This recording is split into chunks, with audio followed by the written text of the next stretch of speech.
Islamic banking அப்படிங்கிற ஒரு தனி முறை இருக்கிறது. அது கொண்டு வரப்பட்ட போது முதலிலே கேரளாவிலேயே இந்திய அளவில் மிகப்பெரிய எதிர்ப்பை சம்பாதித்தது. ஏன்னா அது வட்டியை ரீப்ளேஸ் பண்ணிருச்சுன்னு சொன்னா அதற்கு காரணமாக இருப்பது இஸ்லாம் தான் என்று நினைத்துக் கொண்டு அந்த இஸ்லாம் மீது மக்களுக்கு மிகப்பெரிய ஆர்வம் வந்துவிடும் என்பதற்காக திட்டமிட்டு இஸ்லாமிக் வே ஆஃப் பேங்கிங்கை தடை செய்தார்கள். முஷாரக்கா, முராபஹா, இஜாரா என்று பல கோணங்களை கொண்டது இஸ்லாமிக் வே ஆஃப் பேங்கிங்.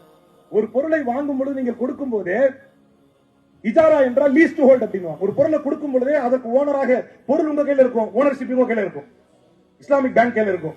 நீங்கள் கொடுக்க கொடுக்க கொடுக்க அந்த ஓனர்ஷிப் அப்படியே பொறுமையா டிரான்ஸ்பர் ஆகிட்டே இருக்கும்.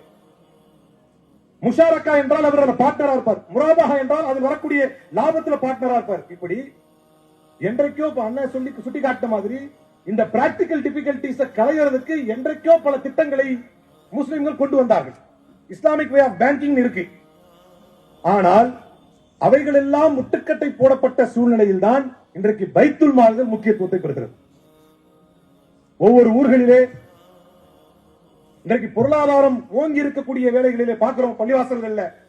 பள்ளிவாசல்களின் முத்தவள்ளிகளாக மாற வேண்டும் என்பதற்காக போராடக்கூடிய எத்தனையோ பேர், பள்ளிவாசல் தலைவர்களாக ஊர் தலைவர்களாக மாற வேண்டும் என்று போராடக்கூடிய எத்தனையோ பேர் அவர்களுடைய மஹல்லாவில் இருந்து பக்கத்து மஹல்லாவிற்கு லெட்டர் வாங்கி கொண்டு போய் ஒரு குமரகாரியம் வச்சிருக்கிறேன் அல்லாஹ்விடத்தில் ஸல்லல்லாஹு சொன்னாங்க, இன்ன ஹுர்மத்துக்கும் ஹராமுன் கஹுர்மி யௌமிக்கும் ஹாதா.